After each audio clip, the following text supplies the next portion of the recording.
Buenas noches a todos. Nuevamente estamos aquí para platicar temas de interés para todos. Afortunadamente contamos con la presencia del especialista en estos temas.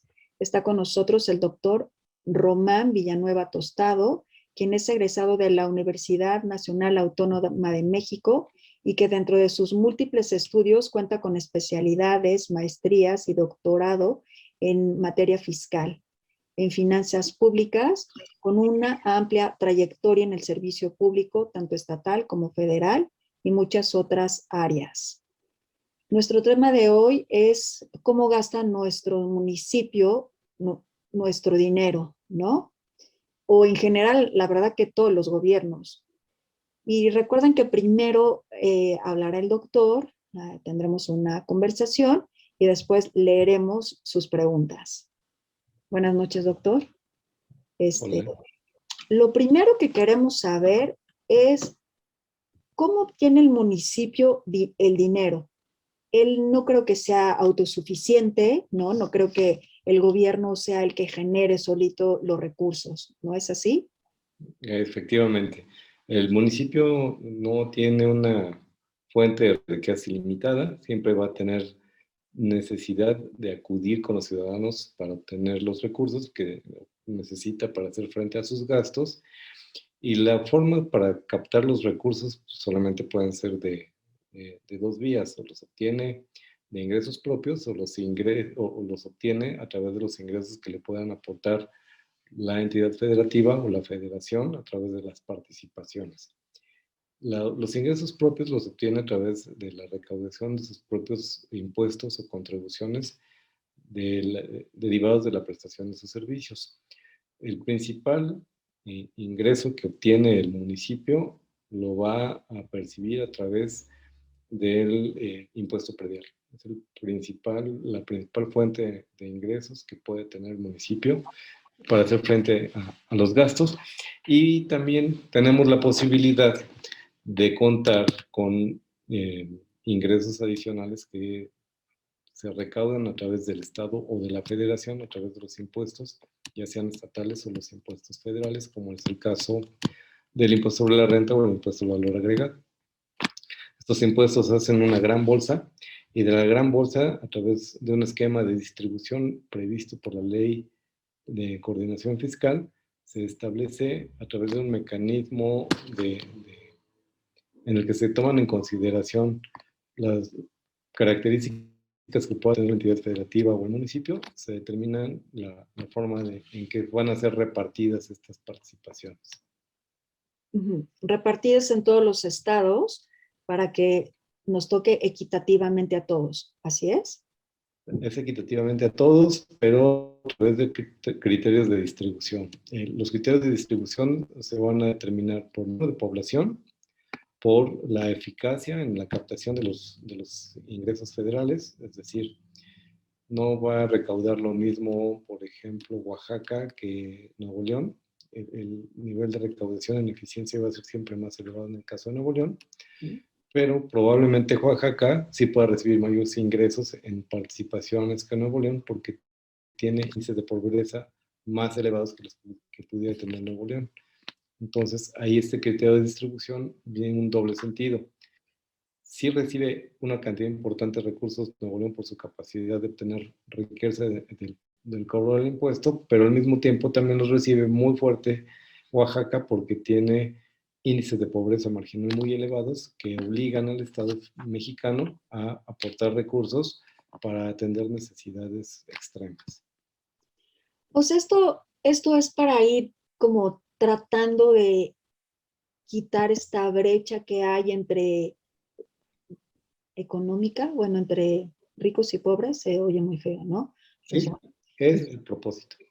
El propósito es evitar esa marginación que puede darse, en el sentido de que un estado pobre pueda seguir pobre por esa incapacidad que tiene para salir adelante, o visto desde otro punto de vista, un estado rico, por el hecho de ser rico, pueda seguir acumulando riqueza en perjuicio de aquellas entidades más pobres.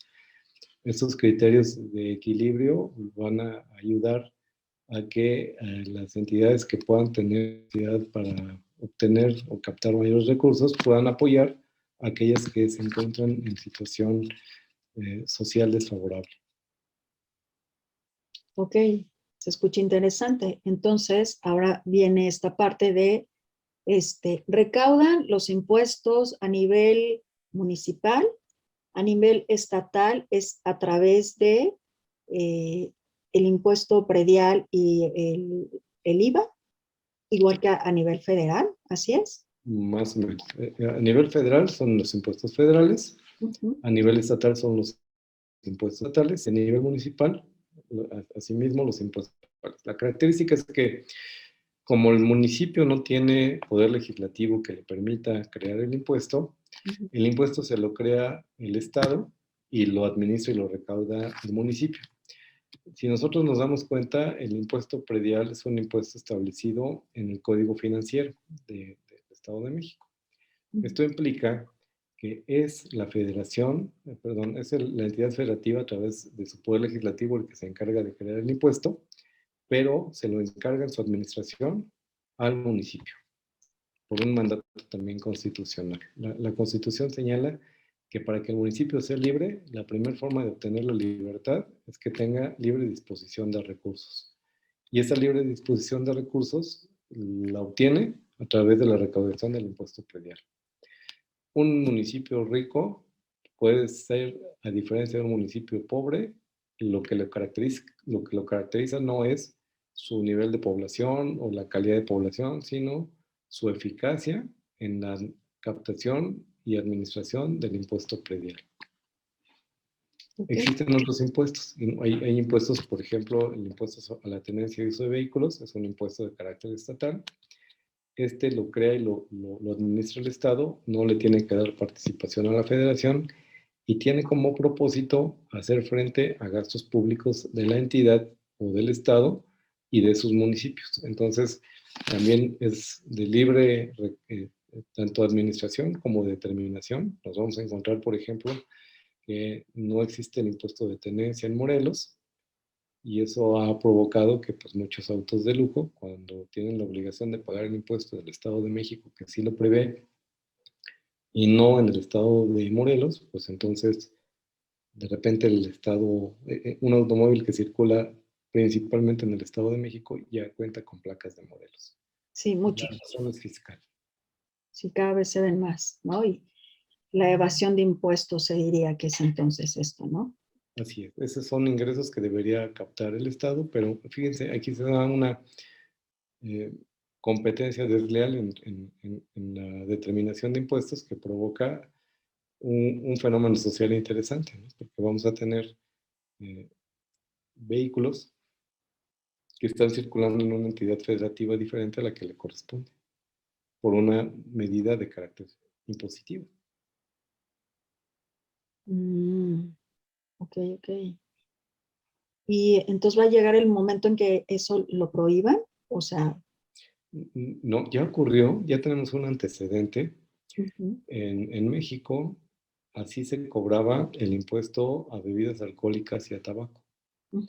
Y entonces lo que hacían las entidades federativas era como jugar una guerra de precios en impuestos, y entonces de repente el impuesto en una entidad federativa era del 6% y en la otra entidad federativa era del 4%, y entonces toda la industria se cambiaba completita de una entidad a otra, tratando de beneficiarse de ese 2% de diferencia.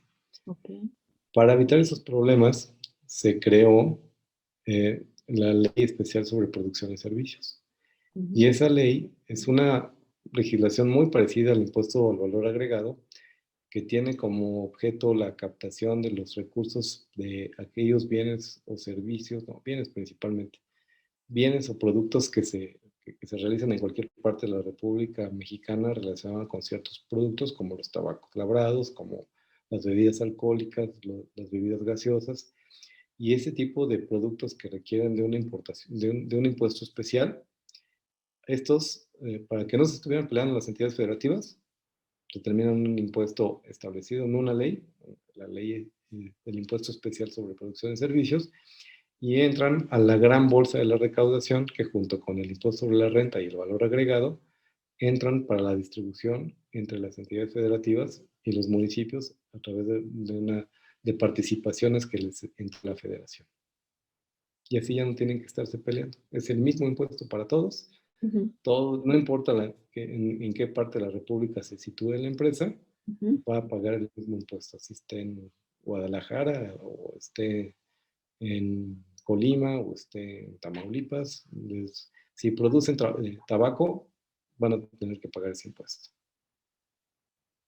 Pues está bien, ¿no? Entonces sí, va a Yo suceder. creo que así va a terminar, o terminan quitando el impuesto en las entidades federativas que lo cobran, o lo terminan este, estableciendo en una sola disposición que les aplique a todos.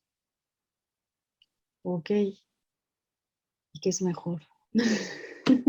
Yo creo que es importante el ingreso. Yo creo que lo correcto sería que las entidades federativas se pusieran de acuerdo y todos cobraran lo mismo, para así evitar esta rapiña impositiva, esta rapiña en el cobro del impuesto diferenciado, Ujú, porque al final ese impuesto o esos ingresos le van a servir al Estado para hacer frente a diferentes gastos. ujú, ujú. Yo creo que lo correcto sería no llegar al extremo de crear una nueva legislación, sino que exista voluntad política y que en una reunión de gobernadores todos se pongan de acuerdo y digan, miren, a partir de hoy el impuesto será bajito, pero será igual para todos. Entonces ya no importa de dónde sea el vehículo o la placa o en dónde circule, lo importante será que si está circulando en la República Mexicana, todos deban pagar el mismo impuesto. Pues sí, yo creo que sí, pero como bien lo dice, un impuesto bajito que sea accesible para todos, ¿no? Y otra vez, ¿no? La insistencia en que lo veamos en calles, lo veamos en parques, lo veamos en salud, lo veamos en educación. Ujú, ujú. Eso Pues, sería maravilloso. La principal fuente de alimentación económica del municipio son los ciudadanos, pero la forma en que le llega el dinero al municipio son diversos los mecanismos. ¿Por qué? Porque los ciudadanos pagamos diferentes tipos de contribuciones o de impuestos. No es que lleguemos nosotros y paguemos los impuestos y el dinero le llegue de manera directa al municipio. Es muy complejo porque de manera, participan muchas autoridades simultáneamente, y estas autoridades a su vez pues, se ven relacionadas con diferentes tipos de normas jurídicas que sirven a su vez para poder alimentar de recursos económicos al municipio. Bien. El municipio puede tener dos fuentes principales de ingresos. Los ingresos propios, que son los que obtiene por la prestación de los servicios que está obligado a prestar, que son los servicios de panteones, jardines, rastro, eh, drenaje, alcantarillado y agua potable. Eh, el más importante, el que yo creo que le representa la captación del 70 o el 80% de los recursos, que es el pago del impuesto predial. El impuesto predial, que nosotros pagamos año con año, es la principal fuente de captación de recursos propios del municipio. A través de el municipio tiene la posibilidad de generar las condiciones de poder dar los servicios básicos y más urgentes a la población, entre los que se pueden incluir la seguridad pública, la recolección de basura, el tratamiento de aguas la potabilización de agua. Esos servicios los puede dar el municipio con la captación y la obtención de los recursos que obtiene a través del pago que nosotros hacemos del impuesto predial.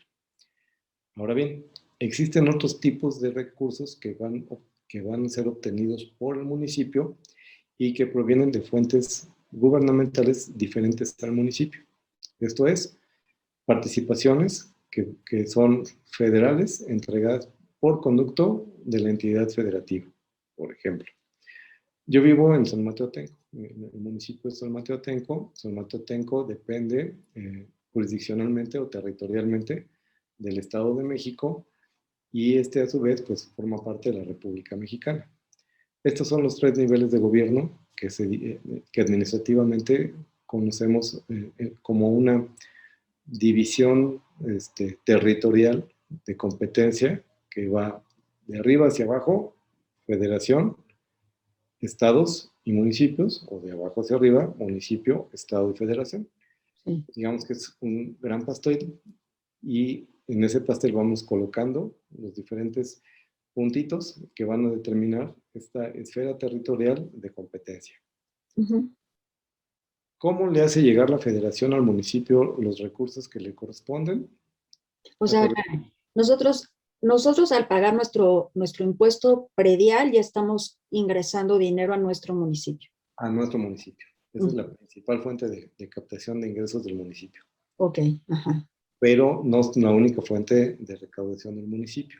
ok. ¿Cuál es la otra? Nosotros también pagamos otros impuestos que son muy importantes. Los más conocidos son impuesto sobre la renta y el impuesto al valor agregado. Ujú, Estos dos impuestos tienen una naturaleza federal, una característica de que son impuestos federales. Es decir, los, eh, primero los crea la federación a ujú, través de una ley, la ley del impuesto sobre la renta y la ley del impuesto al valor agregado, ujú. y lo recaudan de manera compartida tanto la federación como la entidad federativa. Y entonces crean una gran bolsa, una bolsa económica. Espérame, ¿cuál es la federación y la entidad federativa? Disculpe. Okay. La federación es la República Mexicana, la entidad federativa se divide en 32 Está. estados, que una entidad federativa es la Ciudad de México, otra entidad federativa es el Estado de México, otra entidad federativa es Querétaro y así sucesivamente hasta cubrir todo el territorio federal. Ujú, La federación somos la organización de todas las entidades federativas unidas en una federación ok, y a su vez la federación está compuesta por 32 entidades federativas. ok. ¿Okay? Ujú, La federación es la forma de organización administrativa más grande que tenemos y ujú, entonces tiene un ámbito de aplicación federal. Significa que tienen normas especiales que se aplican para toda la República sin importar en dónde se encuentre el mexicano.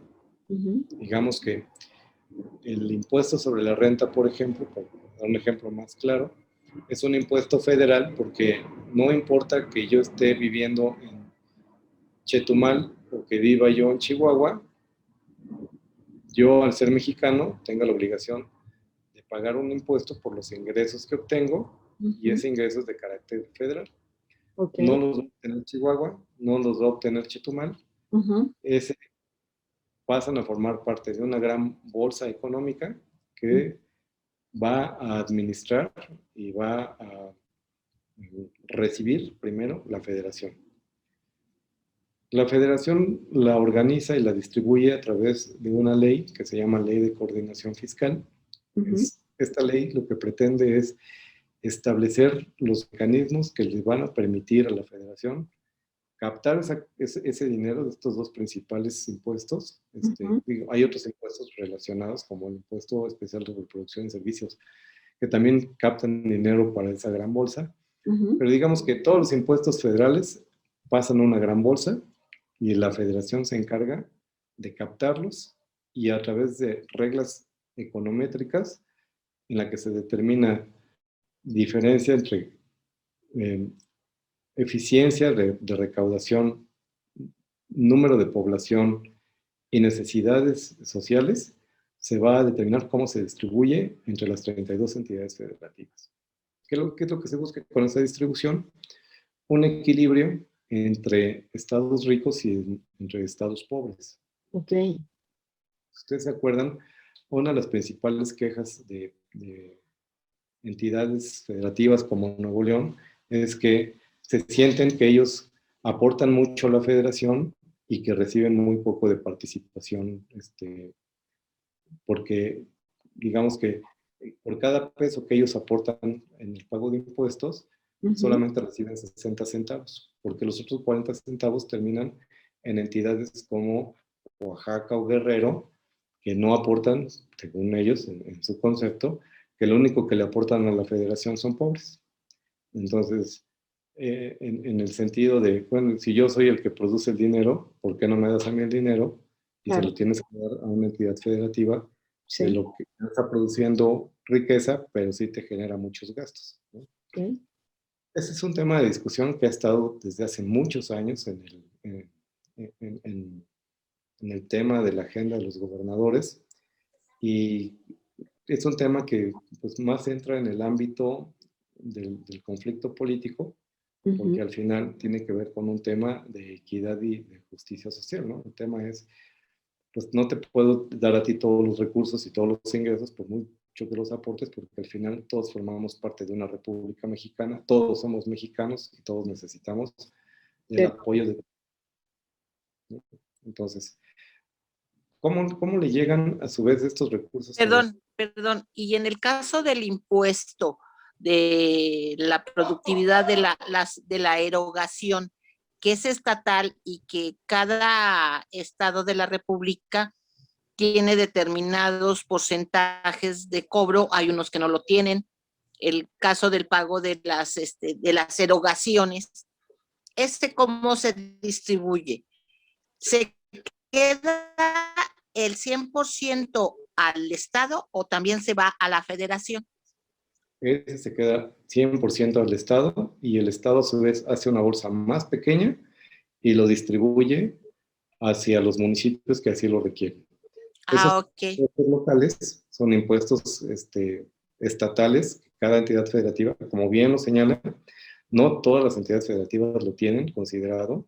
Hay algunas entidades federativas que consideran que no lo necesitan y por lo tanto no lo recaudan, y hay otras que pues deciden que sí lo necesitan y que lo tienen que cobrar, porque al final ese tipo de ingresos sirven para hacer frente a otro tipo de gastos que de otra manera no hay forma de realizar. Ok, gracias. Ya tenemos entonces la primera gran bolsa, que es la que recibe la federación a través de todos los impuestos que va captando. Y entonces existen dos maneras de entregárselas a la entidad federativa para que a su vez bajen hacia los municipios. Una es a través de programas, y otra es a través de las asignaciones que le correspondan al municipio por el solo hecho de formar parte de la República Mexicana. Digamos que de los 4,000 municipios que tiene la República Mexicana, por estas características de densidad poblacional y por eficiencia en la recaudación, el Estado o la Federación realiza una fórmula muy compleja, está establecida en la Ley de Coordinación Fiscal, en la que le determina a cada entidad federativa cuánto le va a tocar de participaciones. Es decir, es una cantidad que ya le corresponde por el solo hecho de ser parte de la República Mexicana. Y esa cantidad de dinero entra a la tesorería municipal para su libre disposición. Pero hay otra forma de que el municipio también obtenga eh, recursos económicos, y es a través de programas establecidos también por la propia Ley de Coordinación Fiscal. Estos programas tienen como propósito, por ejemplo, el combate a la pobreza, y entonces, si es un municipio que tiene un alto índice de porcentaje de población pobre, pues le va a corresponder una aportación superior a aquellos municipios que, pues, afortunadamente, no se encuentran dentro de estos márgenes de marginación social o pobreza. Y así vamos a ver que hay municipios que, dependiendo de las características de su conformación política, social y económica, van a ir recibiendo diferentes tipos de ingresos, o los propios que son recaudados a través de sus propios mecanismos de administración, que estamos viendo Es el impuesto predial. el impuesto predial, nada más. Ok, en el Más municipio, importante. ¿no? Ajá. A través de los impuestos estatales, que como ya lo comentaba Alice, el caso del 3% que se cobra en el Estado de México por el trabajo que se le cobra a los patrones por tener contratados a los trabajadores, es un impuesto de naturaleza local, diferente al impuesto sobre la renta, y por lo tanto esa recaudación la obtiene exclusivamente el Estado para hacer uso dentro de su jurisdicción. O sea, el gobierno para sus municipios, ¿así es? El gobierno de los municipios. Ok. Y dentro de estos impuestos, digo, es que no me sé el tema y por eso estoy preguntando esto. Dentro de todos estos impuestos que pagamos son los que pagamos en medicinas, en ropa, en comida. Todo esto es el que recauda la federación. ¿Es el impuesto al valor agregado? Sí. Esto que pagamos como un impuesto indirecto, es un impuesto que pagamos por realizar cualquier tipo de acto de comercio. Sí, ese impuesto es de naturaleza federal y va a formar parte de esta gran bolsa. Bueno, entonces ya sabemos de dónde viene todo el dinero, que realmente viene de todos los ciudadanos, ¿no? Aquí no hay que el gobierno es autónomo y él lo produce y que... No, el gobierno es el menos que, primero, no es el fin último del gobierno es hacer dinero. Eso no es el propósito del gobierno.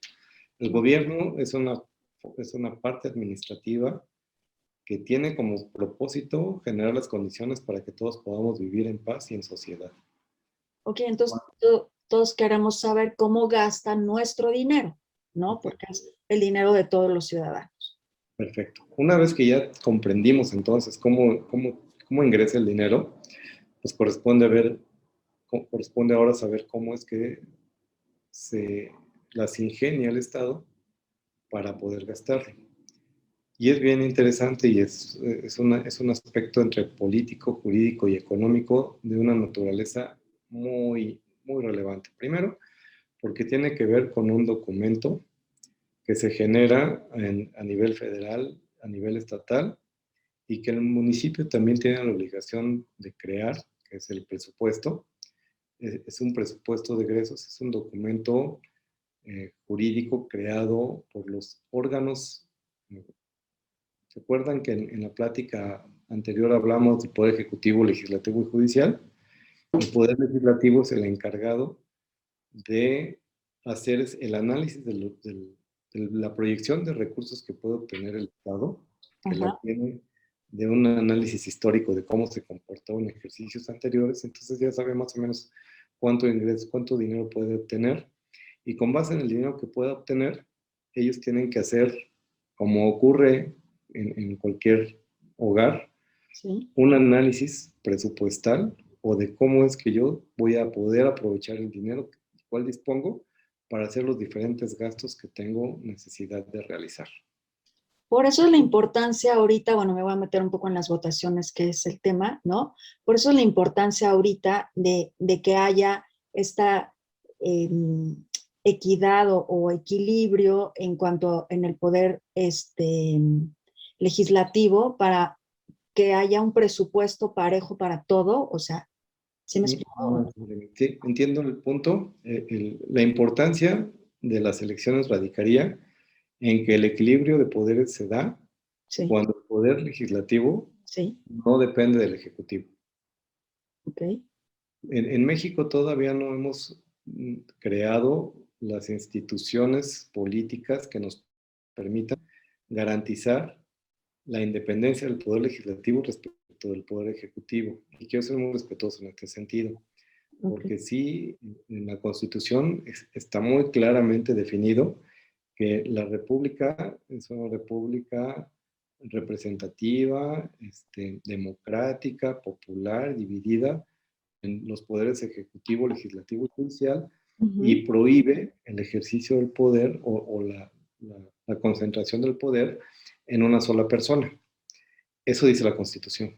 Pero en ok. la práctica, No es por así. lo que hemos visto en los últimos 2 años, es que el titular del Poder Ejecutivo lo que busca es la concentración absoluta del poder a través de su persona. Y quiero ser muy respetuoso en este sentido porque ha estado buscando minar las instituciones para que la concentración del poder sea absoluta. Estamos como que estamos pretendiendo, a través del ejercicio del poder ejecutivo, generar las condiciones de un poder absoluto, en el que solamente la voluntad de una persona determine el destino de lo que pueda ocurrir en nuestro país.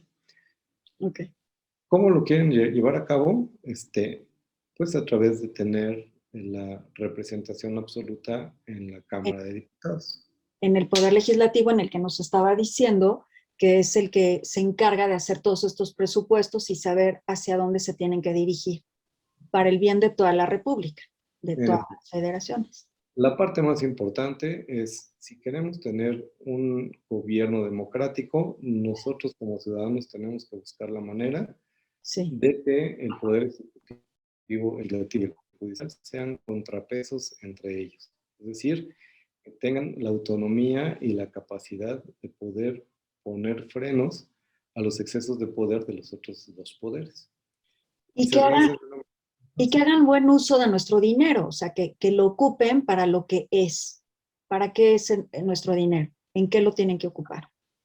Esa es una parte bien interesante también, Sí. porque el presupuesto primero se autoriza por el Poder Legislativo a través de diferentes capítulos o partidas. Digamos que, tratándolo de ejemplificar, en el ámbito más cercano a la ciudadanía, es el padre de familia llega con el cheque de la quincena, se lo entrega al administrador de la casa y entonces el administrador de la casa, que sea hombre o mujer, determina, a ver, cuáles son los gastos esenciales que tenemos que atender. Es comida, vestido, habitación, y después de cubrir con los gastos esenciales, ya nos podemos seguir con los gastos accidentales o no los más importantes. Entonces ya podemos ahí meter conceptos como entretenimiento, vacaciones, espectáculos, cuestiones que no sean de supervivencia, sino son más bien, nos sobró dinero, pues podemos ocuparlo para otras cosas. Imagínense ustedes que en el municipio pasa algo muy parecido. Ya tiene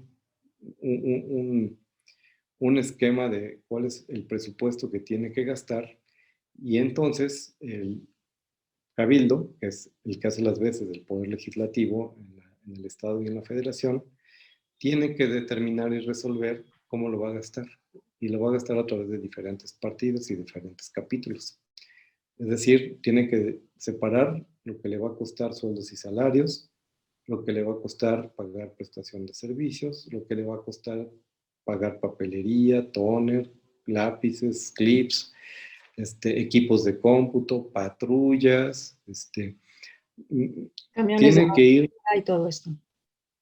cuidando gastos, por ejemplo, contingencias, significa que tiene que tener incluso un guardadito, ¿sí?, para que en caso de que exista algo que no se pudo haber previsto en el presupuesto, exista un fondo que le pueda ayudar a atender esa contingencia. Por ejemplo, pues las inundaciones, ¿no?, que son acontecimientos causados por la naturaleza, en el que, pues por mucho que queramos preverlo, pueden ocurrir en cualquier momento, y eso significará que el Estado no puede decir, pues es que ya tiene como no tengo dinero, no lo puedo atender. ¿No? Claro. Pero a ver, dentro de estos gastos entra seguridad, salud, educación y todas las obras públicas. ¿Son los básicos a los que usted se refiere? A nivel federal, hay gastos federales, hay gastos estatales y hay gastos municipales. A eso me refiero. Si el municipio tiene como su responsabilidad la seguridad, tendrá que calcular de ese dinero que recibe la federación, cuánto va a destinar para la seguridad de los habitantes. Y eso implicará tener con mucha claridad cuántos miembros de la corporación existen, cómo están sus armamentos, su capacitación, su equipo táctico, su equipo administrativo o el de cómputo, el cuidar que el lugar en el que están prestando el servicio sea digno y adecuado, es decir, tendrán que darle mantenimiento a la gendarmería o al lugar en donde tienen los separos para el caso de que haya faltas administrativas de ciudadanos que se porten mal, bueno, hasta el lugar en el que tengan que tenerlos detenidos porque infringieron el bando municipal y salieron a la calle en estado de ebriedad, pues a lo mejor habría que detenerlos unas horitas hasta que se les baje la borrachera, y eso significará tenerlos resguardados en un lugar digno. Todo eso tiene un costo. Y eso... Y nosotros lo pagamos, todo eso. Sí. Sí. Ok. Y la verdad es que la gran mayoría de las personas, pues no vemos ni la seguridad, ni la salud, ¿no? No vemos escuelas con una buena educación, no vemos pavimentación, ni carreteras, ni alumbrado, ni parques, ni nada de esto, ¿no? ¿Qué pasa? ¿Por qué si los ciudadanos estamos cumpliendo con pagar estos impuestos que ya nos explica, ¿qué está pasando? ¿Hay alguna página donde nosotros podemos estar de observadores? Como nos decía la vez pasada, los ciudadanos tenemos que ser los observadores. ¿O de qué manera podemos decir, bueno, a ver, sí quiero que me expliques, sí quiero que me rindas cuentas de qué es como con mi dinero? Bueno, este es un fenómeno complejo porque son muchos los factores que hay atrás de todo del cumplimiento de las obligaciones a cargo de los municipios.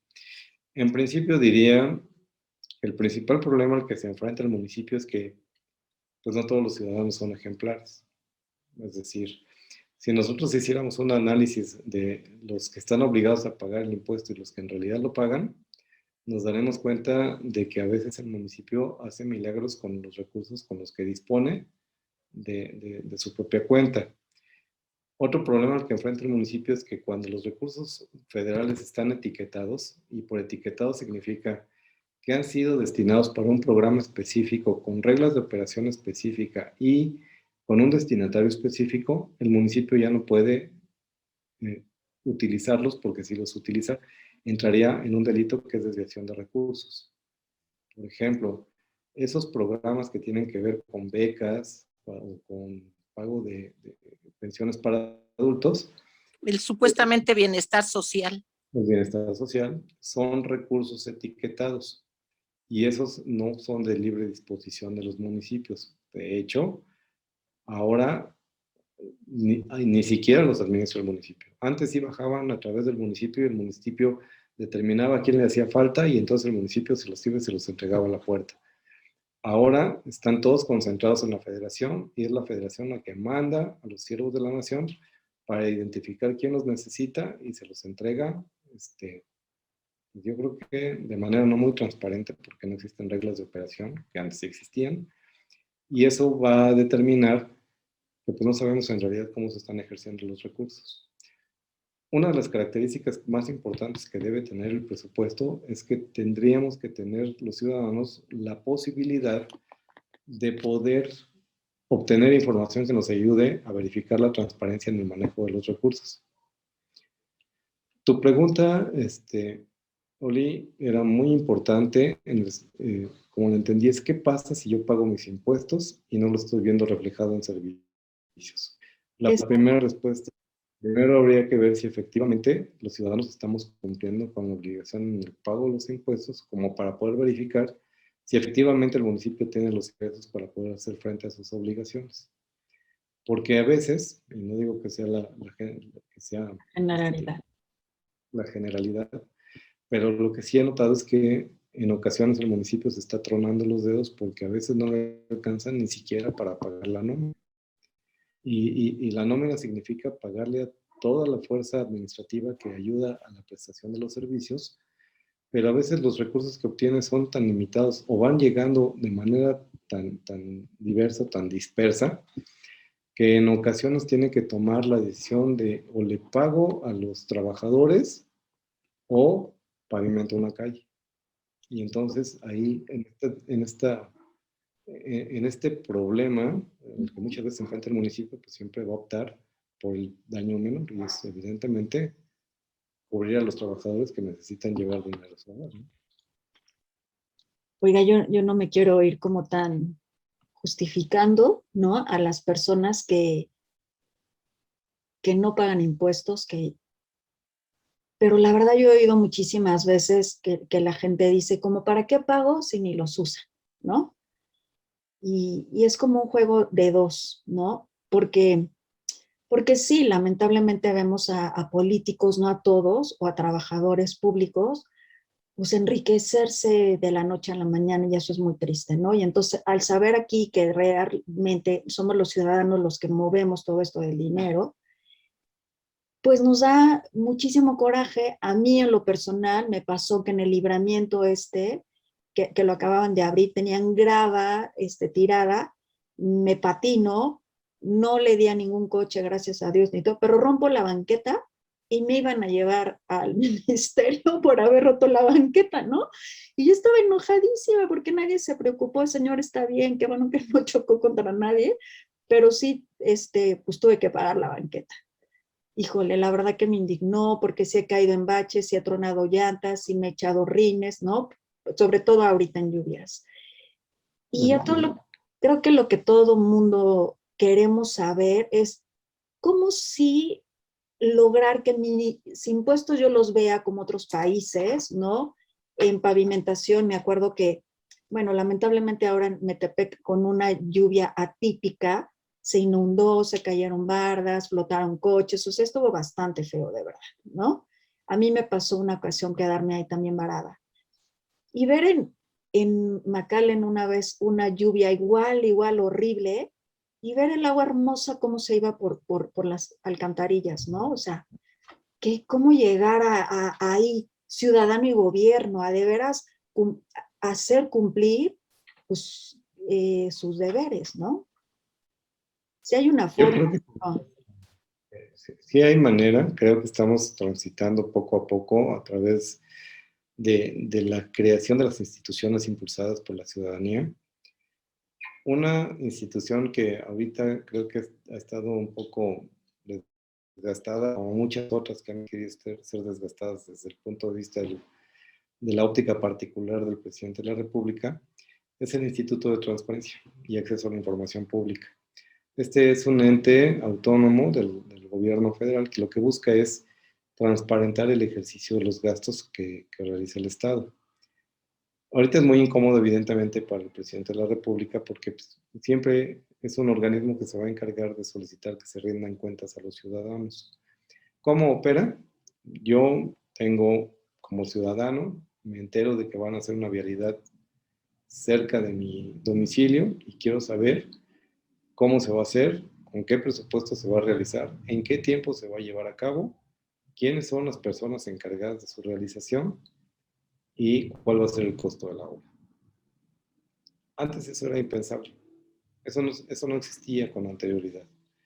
Perdón, no entendí. ¿En dónde lo podemos ver eso? En el Instituto de Transparencia y Acceso a la Información Pública. Todas las entidades del gobierno, federal, estatal o municipal, tienen la obligación de responderle al ciudadano cualquier duda que tengan en relación con los servicios públicos que presta. Con algunas limitaciones, evidentemente. Las limitaciones pues tienen que ver con la sensibilidad de los datos personales de las personas que pudieran estar involucradas en las operaciones. Pero de ahí en fuera, cuando se trata de datos públicos, la obligación del Estado es transparentar el ejercicio de esos datos públicos. Y esa institución ha sido creada recientemente, pero lo que he visto en los últimos tiempos es que están buscando la manera de eliminarla, de acabar con ella. Lo que necesitamos como ciudadanos es fortalecerla, es generar las condiciones para que más bien el Estado cada vez tenga menos justificantes para poder dar información y transparentar. Sí. Antes, bueno, lo vemos, actualmente el gobierno federal, si ustedes preguntan por información relacionada con el Tren Maya o Dos Bocas, se encuentra reservada injustificadamente. Eso es lo que los ciudadanos tendríamos que estar impulsando porque eso ya no ocurra. Si se trata de una obra pública de impacto nacional y se están utilizando recursos públicos, nosotros necesitamos saber cuál es el dinero que se está destinando para esa obra, cómo se está ejerciendo, en qué tiempo y si efectivamente están cumpliendo en los tiempos que se habían previsto en los proyectos que se prestaron para las licitaciones públicas. Al día de hoy, desafortunadamente, a pesar de que el discurso federal sea de que se están transparentando y que se está acabando con la corrupción, yo desde mi particular punto de vista lo que observo es que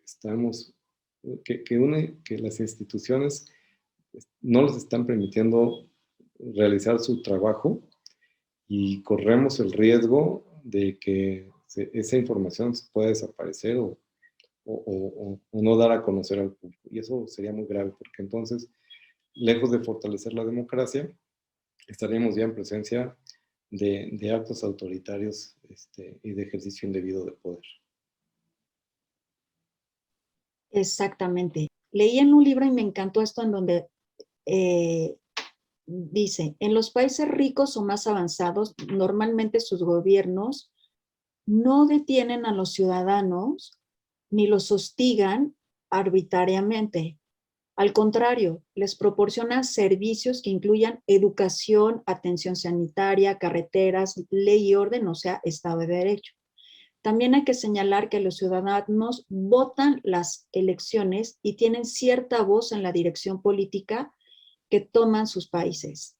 ¿A qué se refieren con esta cierta voz? ¿Cómo podemos tener nosotros esta cierta voz para poder lograr tener esto como esos países que se llaman ricos? A través de las instituciones. Nosotros estamos representados a su vez por organismos o por instituciones. Nos costó mucho trabajo arrancarle al Poder Ejecutivo la organización de las elecciones. Si ustedes recuerdan, antes las organizaba la Secretaría de Gobernación. Y la Secretaría de Gobernación era la que determinaba la forma y los términos en los que se realizarían las elecciones.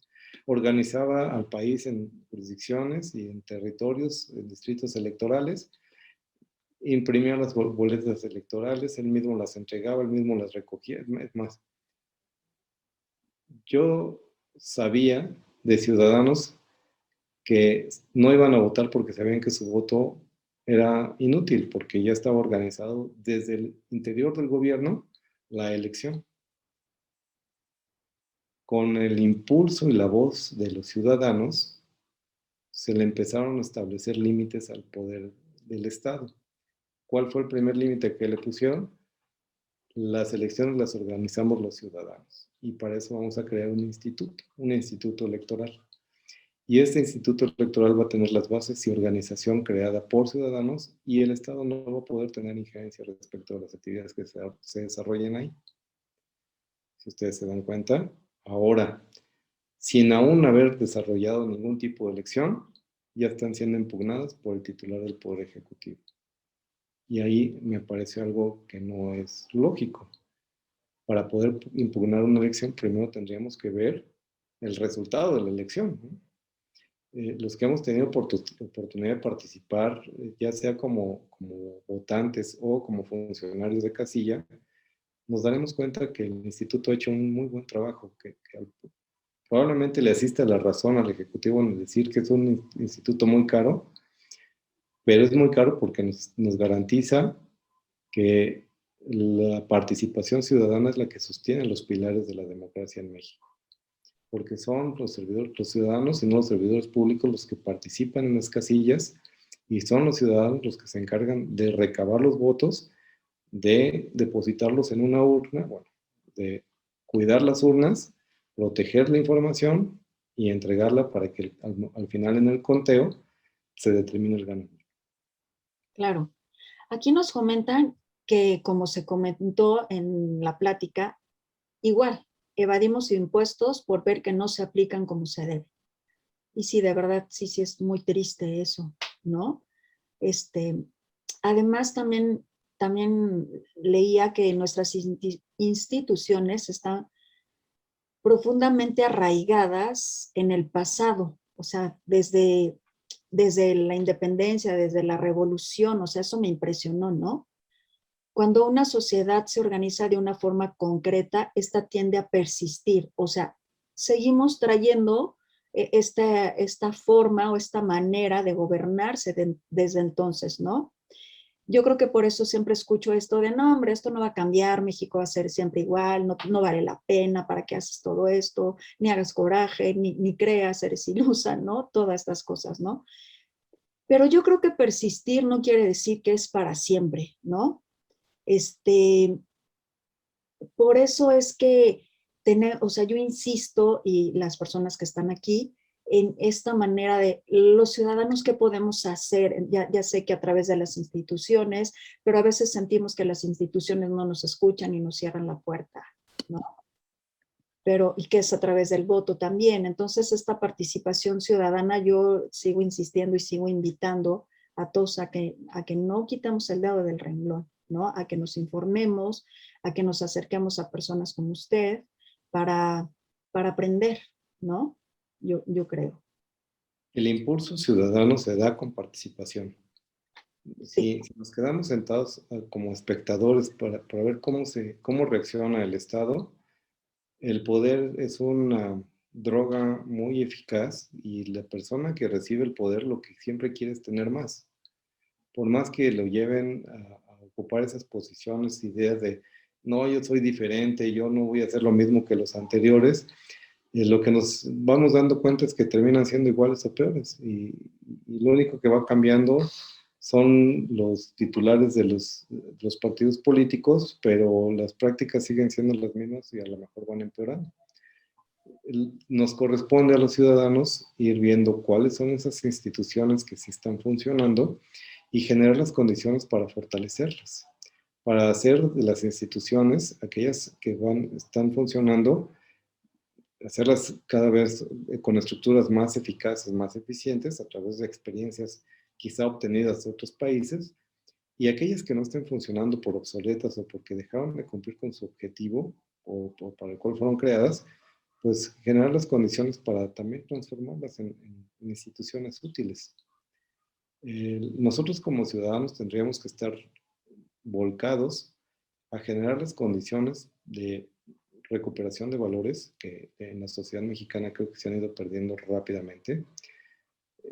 Tendríamos que estar generando instituciones de acceso e información pública, instituciones que estén dirigidas a recuperar un valor que es esencial y que tanto gobierno como ciudadano lo ha ido perdiendo rápidamente, que es la cuestión ética.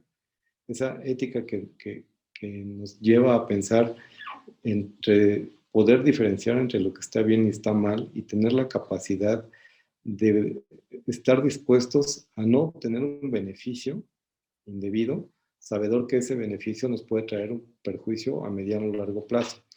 ¿A qué me refiero? Pues, evidentemente a los temas relacionados con la corrupción.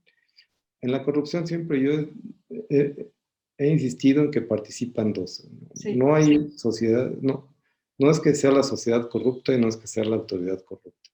Si la sociedad no es corrupta, no hay manera de que el servidor público pueda ser corrompido, o viceversa.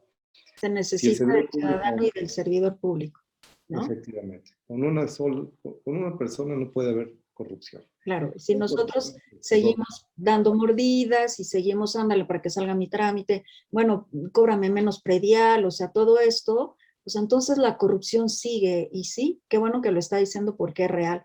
Me acuerdo que hace un tiempo que me estacioné indebidamente en una bomba, no me di cuenta, en una bomba para los bomberos, sí, una bomba roja, ¿no? Bueno, llegó así en fa la grúa y yo así, espérame tantito, no me di cuenta.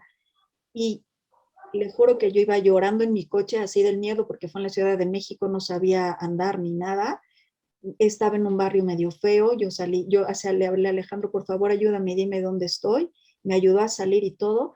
Le juro que yo venía llorando, porque sí bajita la mano un policía me dijo, pues de a cuánto, a mí me enojó eso, yo pagué mi multa, me salí, todo esto, ¿no?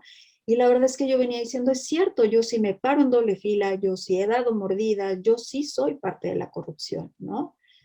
Entonces, yo creo que debemos empezar a participar más activamente los ciudadanos, observando estas instituciones, organizándonos como sociedad, estar al pendiente de los gastos e irnos informando unos con otros, me parece, ¿no? Que sería como lo mejor, como de veras irnos involucrando. A mí también me impresionó, yo no lo había visto así, que somos un país demócrata a partir del 2000, cuando Cedillo le da la batuta al PAN, ¿no? Yo dije, ay, caray, tenemos 21 años, ¿no? 200 años de tratar de tener una identidad y 21 años de ser un país demócrata. Y creo que vale la pena seguir haciendo este ejercicio, seguir luchando por la democracia y seguir queriendo crecer como nación, porque pues todos queremos tener un país mejor. Doctor. Y eso implica también generar las condiciones para que el poder no quede de manera absoluta en una sola persona. Exacto, la importancia de pensar de ver a nuestro voto, de empezar, voy a decir esto que me dijo Diego, mi hijo, y si voy a decir el nombre, ¿no? Me encantó que el otro día estábamos viendo que el voto útil y que sí, que no, y que muchos rollos que ha habido acá en Metepec, también que todo el mundo lo sabemos, ¿no? Ujú. Me encanta como Diego dijo, mamá, ¿por qué pensamos en un voto útil y por qué no exigimos que nos pongan candidatos útiles para votar? Y me parece que es cierto. Empecemos a exigir candidatos dignos para representarnos, ¿no? Eso lo vamos a conseguir a través del ejercicio democrático del voto. Cuando Exacto. los partidos que andan buscando candidatos populares para poder mantener el registro se encuentran con ciudadanos informados que no votan por artistas o futbolistas, lo digo con todo respeto, porque al final la Sí. Constitución nos permite que los ciudadanos votar o ser votados. Pero si no nos hemos preparado para la responsabilidad que representa un cargo de elección popular, pues nosotros como ciudadanos también tenemos el derecho de no obsequiarles el voto, por muy bien, por muy bien parecido que esté, o por muy bien que nos caiga, porque es un excelente artista, o porque fue un deportista ejemplar. Si sabemos que no tiene la capacidad para poder llevar a cabo esa actividad, pues entonces nosotros como ciudadanos tendríamos que, a través del ejercicio del voto, rechazar su participación. Y van a ver que después de los años, cuando los partidos se den cuenta de que la gente deja de votar por por el popular y vota más bien por el que le puede ayudar a resolver los problemas, entonces los partidos serán más cuidadosos en elegir a los perfiles que van a llevar como candidatos. Claro, y yo no me peleo que pueda ser un futbolista, no, porque hay futbolistas que han tenido licenciaturas, tienen maestrías y se siguen preparando, ¿no? No importa si eres un artista, pero ten la preparación, hasta una ama de casa, ¿no? Se me ocurre, pero que no ejerció su licenciatura, su maestría y todo, pero tienes que tener la preparación y sobre todo la ética y la honestidad de decir, sí tengo la capacidad para poder representar a mi municipio, ¿no? Para poder llevar a cabo este trabajo, Uh-huh, uh-huh. yo creo. Bueno, pues muy enriquecedor como siempre, que nos comparta todo su conocimiento, que nos enseñe, que nos aclare, que nos invite, ¿no? A seguir investigando, a seguirnos informando. Y la verdad que yo invitaría a todos a hacer, de veras, yo insisto, una red ciudadana de información, ¿no? Porque pues yo también leía que Estados Unidos, Inglaterra y Francia logran estar en donde están desde los 1600, ¿no? A través de sus revoluciones. Y yo hoy invitaría a todos a hacer una revolución, pero intelectual, ¿no? Porque ya tuvimos una revolución y ahora entiendo. Cuando leí que Estados Unidos se tardó después de su independencia 5 años en organizarse y México 50 años, le juro que digo, bueno, ya le voy entendiendo un poco más, ¿no? Pero yo creo que no nos tardemos ahora ni 50 años, sino que sea pronto organizarnos a través de la información, hacer una revolución informativa para empezar a llevar a nuestro país pues, a una evolución, a un mejor país para todos. Uh-huh, uh-huh. Coincido contigo. Uh-huh. Bueno, doctor, y yo les quiero agradecer a todos, de verdad, por estar aquí, por escucharnos, por su participación. Y muchísimas gracias y pues vámonos a ver el fútbol. Les agradezco a todos, de veras, el haber compartido con nosotros este tiempo, hacernos sabedores de cuáles son sus dudas y sus inquietudes, también sus participaciones. Agradecemos mucho la participación que tuvieron en este conversatorio y seguramente estaremos en otros conversatorios y con el interés de que también sigan participando. El interés de nosotros es no solamente formar parte de una ciudadanía, sino ser esa ciudadanía responsable que despierta conciencias. Es que estoy viendo que aquí nos llegó un comentario que dice, creo que esa es la clave de la democracia y el deseo genuino de tener y vivir en un país mejor, al sernos responsables de nuestras acciones y estar dentro de la acción ciudadana proactiva o formar parte de la corrupción con pequeñas acciones que nos ponen en esas posiciones y así tenemos el poder de decisión. Me parece muy bien. es cierto, ¿no? Nosotros decidimos si somos parte de la corrupción o somos parte de un crecimiento, ¿no? De nuestro país. Es poder elegir si queremos ser parte de la solución o seguimos siendo parte del problema. Exactamente, así es. ¿De qué lado queremos estar? Así es, exactamente. Lo acaba de describir perfectamente bien, doctor. Gracias, Alicia. Es que yo soy de las personas que está convencidas de que México está como está porque no tenemos todavía esa capacidad de reconocernos y sabernos, primero como una entidad de mexicanos que amamos profundamente a nuestro país, pero que para poder resolver los problemas no los solucionan un puñado de funcionarios o políticos. Los tenemos que resolver nosotros como ciudadanos, y eso implica tener una participación responsable y corresponsable con el gobierno. Y esa coparticipación, si implica temas relacionados con corrupción, significa yo no voy a ser el pretexto para que seas corrupto. Si el particular o el ciudadano no participa en la corrupción, no hay manera en que el Estado se vuelva un Estado corrupto. Exacto. Si de verdad todos nos uniéramos y dijéramos, no, pues yo ya quiero mis papeles, ¿no? Y no me los vas a dar si no te doy una mordida, pues entonces espero hasta que salgan mis papeles, ¿no? Y dejar de entrar a este jueguito. Así es, ¿no? Bueno, nos dan las gracias, un conversatorio muy interesante y he aprendido mucho al respecto del uso de los impuestos y del tema en general. Gracias, buenas noches a todos. Les agradezco mucho su participación. Muchas gracias, Oli, y estaré muy pendiente de la siguiente reunión que podamos tener para platicar con todos ustedes. Claro que sí, después de las votaciones, porque esto no se acaba, yo creo que al contrario, a partir de las votaciones esto empieza y pues empieza nuestra participación responsable como ciudadanos. Muy bien. Pues, Muchas gracias, doctor. Muchas gracias, Oli. Gracias. Y de veras, te llevas mucho conocimiento o mucha reflexión donde tienes que hacer conciencia. Exactamente. Estoy de acuerdo. Que tengan buena noche. Gracias. Gracias. Y buenas noches a todos. Gracias.